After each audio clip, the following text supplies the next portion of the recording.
ప్రభుత్వ ఉద్యోగం కోసం సంవత్సరాలు తరబడి కష్టపడే విద్యార్థులు ఇప్పుడు రోడ్డెక్కారు. కారణం SSC phase 13 selection post exams లో జరిగిన ఘోరమైన గందరగోళం. ఈ పరీక్షలు నిర్వహించిన విధానం పట్ల ఇప్పుడు దేశవ్యాప్తంగా ఆగ్రహం ఉవ్వెత్తున ఎగసిపడుతుంది. విద్యార్థులు ఎస్ఎస్సి పేస్ 13 పరీక్ష రాయడానికి వెళ్ళినప్పుడు చాలా మందికి సిస్టమ్స్ వర్క్ చేయలేదు. కొంతమందికి ఒకే ప్రశ్నలు 2 సార్లు వచ్చాయి. ఇంకొంతమందికి ప్రాక్టికల్ ఎగ్జామ్స్ కన్ఫ్యూజన్ తో రద్దయ్యాయి.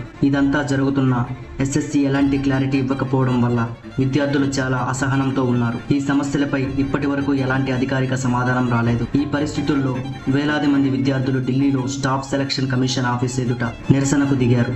నీతూ మ్యామ్ అనే ప్రముఖ టీచర్ కూడా విద్యార్థుల వెంటే నిలబడి సోషల్ మీడియాలో ఎస్ఎస్సి మిస్ మేనేజ్మెంట్ అనే హ్యాష్ ట్యాగ్ ను ప్రారంభించారు. విద్యార్థుల భవిష్యత్తు గందరగోళంలో పడిపోకూడదని, ఈ విషయంపై ప్రభుత్వం స్పష్టత ఇవ్వాలని డిమాండ్ చేస్తున్నారు. మీరు కూడా ఎస్ఎస్సి ఆస్పిరెంట్ అయితే మీకు ఏ సమస్య ఎదురైందో కామెంట్ చేయండి. ఈ పోరాటానికి మద్దతు ఇవ్వాలంటే వీడియోని షేర్ చేయండి.